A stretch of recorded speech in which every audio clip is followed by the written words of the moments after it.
Sa muling pagkakataon na ito na naman tayo at lalatag na naman tayo sa Undas 2025. Ano ang pinaghandaan ng NCRPO para sa seguridad at kaligtasan ng ating mamayan na libo-libong dadagsa sa mga sementeryo at sa mga lansangan?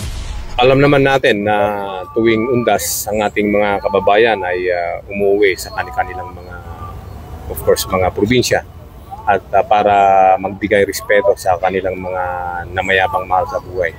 On the part of the PNP, magkakaroon tayo ng maximum deployment ng ating mga personnel sa mga sementeryo dito sa Metro Manila. Hindi lang po mga sementeryo, kasali rin po dito yung mga simbahan, mga pangunahing lansangan at saka yung mga bus terminals doon sa seaport at saka sa airport. And anticipating of this influx of people from all walks of life ay nagbigay tayo ng direktiba na during those days, especially beginning October 29 ay magkakaroon po tayo ng heightened alert status. Nang sa ganon, lahat ng mga kapulisan po natin ay ma-account natin for maximum deployment. Sa ating mga kapulisan, of course, parte ng trabaho natin ito na magbigay ng seguridad sa ating mga kababayan.